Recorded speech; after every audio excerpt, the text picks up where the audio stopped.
Olá, meu amigo, minha amiga. É muito bacana, é muito gratificante estar aqui com vocês no nosso Portal do José, porque eu tenho certeza absoluta que cada um de vocês participou do último processo político, último processo eleitoral. Você conversou com as pessoas, você se informou, você atuou ativamente para ajudar a jogar para o lixo da história essa gente que fez tanto mal ao povo brasileiro. Você também ajudou a colocar muitas dessas pessoas em filas indianas que as levarão para Papuda ou para Colmeia, sem prejuízo de outras sanções que eles sofrerão também ao longo do caminho. Gente, existe uma situação que eu queria compartilhar com vocês, e hoje vai ser objeto aqui do nosso papo, né? Porque nós vamos desmontar aqui algumas situações que alguns vigaristas remanescentes ainda estão fazendo pelas redes sociais. Mas eu queria chamar a sua atenção para uma situação que é muito peculiar, que é o fato de poucas pessoas no mundo se depararem com o debate, com discussões com alguém que seja absolutamente vigarista. Isso é uma situação muito rara. Ninguém tem muito essa oportunidade de estar discutindo com alguém que visivelmente é um vigarista, é um mau caráter, é um caloteiro, é alguém que está de má índole, alguém que não está se importando com a razão, não está se importando com o outro. Ele está tentando apenas, com seu comportamento, a ter algum tipo de vantagem.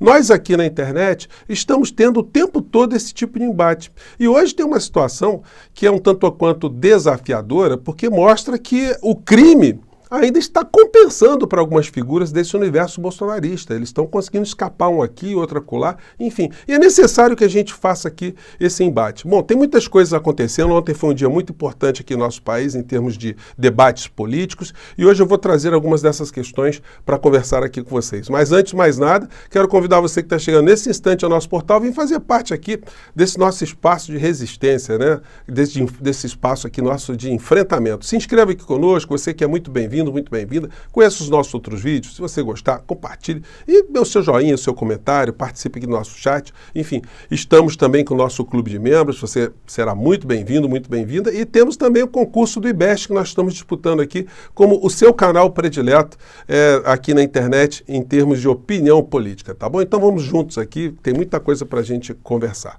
Bom, eu quero começar aqui com uma história de ontem que foi muito repercutida, né? É uma frase que o presidente Lula disse na sua live e que causou muito espanto, né? Mas um espanto numa forçação de barra, porque as pessoas sabem mesmo que foi apenas uma opinião do presidente da República que não vai alterar a realidade, porque para se alterar a realidade diante dessa opinião dele é uma situação muito complicada, uma reforma constitucional, enfim, vai se discutir se é cláusula pétrea, se não é, interferência de poderes, enfim, ele deu a opinião dele ali sobre uma questão, sobre julgamentos aqui no nosso país. Mas isso serviu também para os oportunistas de plantão conseguirem ali um argumento para fazerem algum tipo de barulho na internet. Mas um outro ponto também que incomodou muitas pessoas foi a lembrança do presidente Lula que o ex-presidente da República não pode sair impune dos crimes que cometeu contra o povo brasileiro. E aí a gente vai vendo a cumplicidade e o mau-caratismo reinando, né, no tipo de abordagem que esse pessoal da extrema-direita faz em relação a algumas situações. A fala do presidente Lula foi essa aqui. Vamos acompanhar.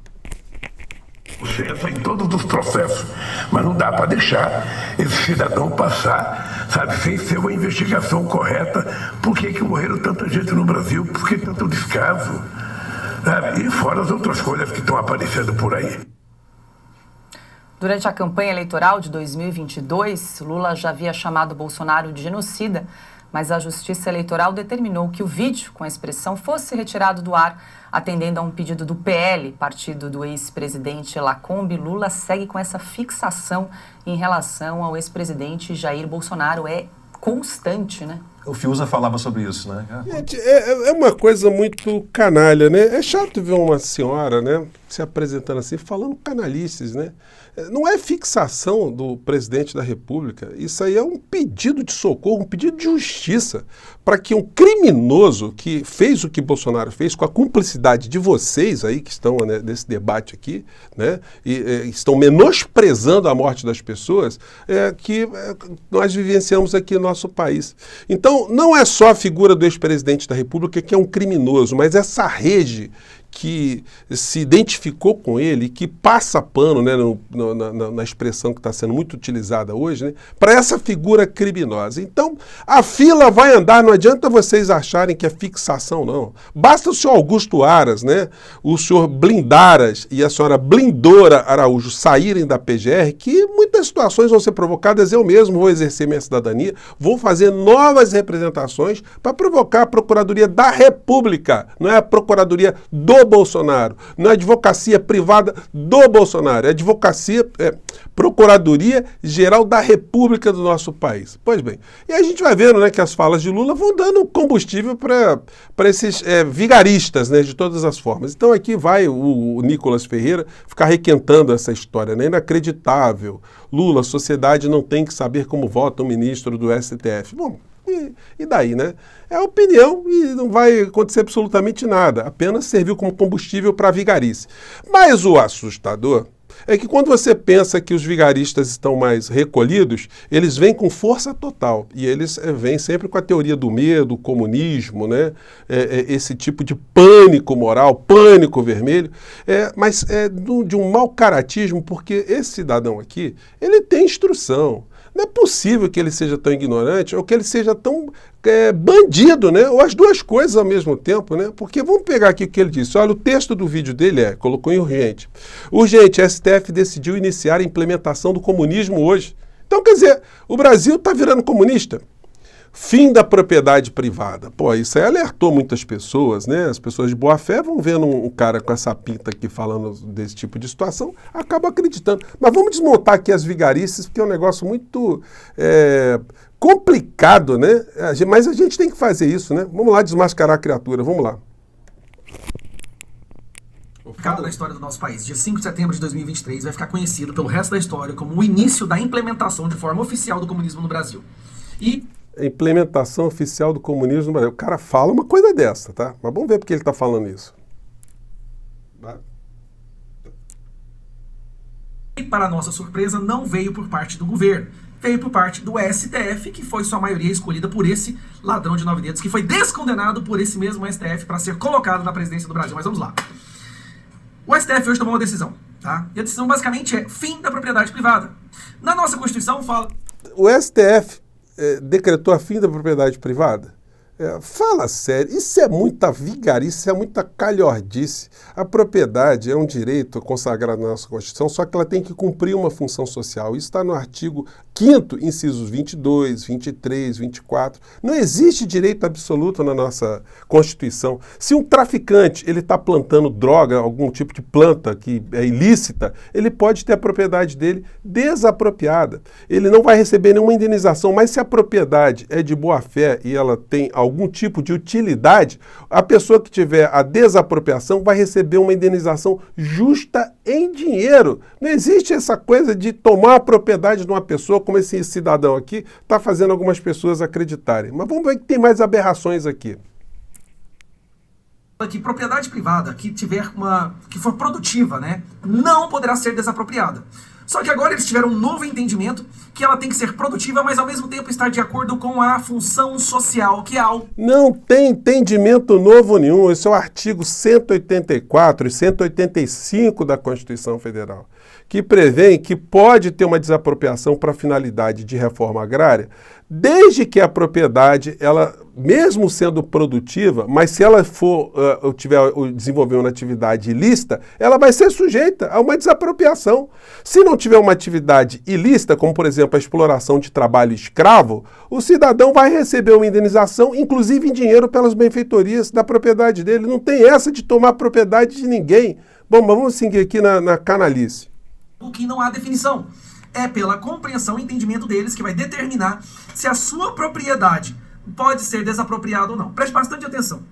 Se você mora numa chácara, se você tem uma casa, e o STF decidir que a sua casa, a sua chácara, não cumpre função social, o governo agora, o Estado brasileiro, poderá tomar de você essa propriedade. O fim da propriedade privada acabou de ter o seu primeiro passo de forma oficial. Isso não existe. Você está com a sua chácara, com o seu cantinho lá. Como é que vai haver uma desapropriação? Como é que vai ser tomada a sua propriedade sem nenhum tipo de indenização? Porque é isso que ele está induzindo as pessoas a acreditarem, né? E que o STF é que vai fazer isso. Isso, gente, é jogar o STF contra a sociedade brasileira. Esse indivíduo aí, ele está cometendo crime. Ele merece uma representação também junto à PGR, né? Vamos estudar esse assunto. Vamos lá. A internet às vezes dá essa falha. Uma decisão da nossa Suprema Corte. Agora, não acabou ainda não, deixa eu te explicar como que funciona esse trabalho de parceria da facção criminosa do PT e dos seus asseclas com a Suprema Corte do nosso Brasil hoje. Funciona assim. Lula fez uma live, uma dessas lives dele, que ninguém assiste, a não ser os trechos de besteira que ele fala, que acabam sendo viralizados. E foi viralizado hoje um trecho onde ele fala que ele acredita que os votos dos ministros do STF deveriam ser sigilosos, ou seja, o povo não precisa saber como vota o ministro do STF. É isso mesmo. O pilar de uma democracia saudável é a transparência das ações das autoridades. Não há democracia se o povo não pode saber isso, como as autoridades... como eu já falei, foi a opinião de Lula, né? Justamente para saber se o povo poderá votar, deveria votar neles novamente ou não. Pois bem, Lula disse recentemente que quer que o voto dos ministros não seja de conhecimento público. Por quê? Eu vou te explicar. Embora eles tenham comprado o Centrão, eles sabem que mesmo comprando o Centro, eles nunca conseguiriam aprovar o aborto.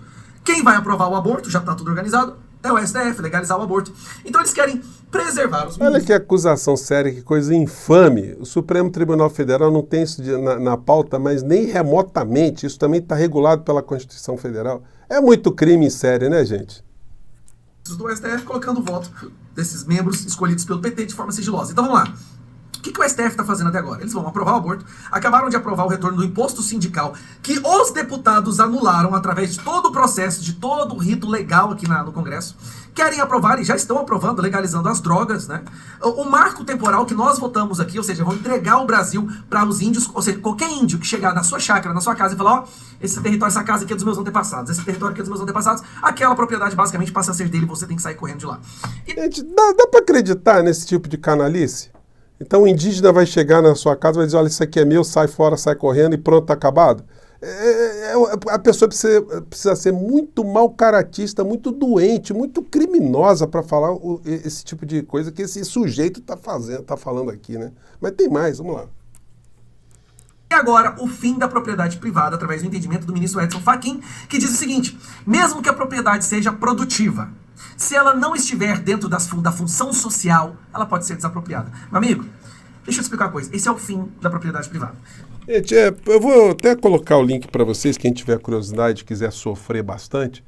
Mas o fato é que eu fui ler o voto do ministro Fachin, tem 12 páginas, em nenhum momento está se falando isso, está simplesmente rebatendo ali uma ação de inconstitucionalidade que foi proposta pela Confederação Nacional da Agricultura, para que o Supremo Tribunal Federal dissesse, né, se tiver uma propriedade que seja produtiva, mas seja nociva ao interesse social, porque ela pode ser uma entidade, uma propriedade que esteja extraindo madeira sem nenhum tipo de reflorestamento. Ela vai estar produzindo, de fato, uma atividade econômica, mas com interesse social danoso. Nesse caso, mesmo assim, o proprietário ainda vai ter direito a uma indenização das benfeitorias e vai receber ali um título da dívida agrária para ser resgatado, como diz a Constituição Federal. Não tem comunismo, não tem tomada de propriedade de ninguém, não tem nenhum entendimento, não tem nenhuma situação nova, mas é o que restou para essa gente má, essa gente sem princípios, essa gente que faz tanto mal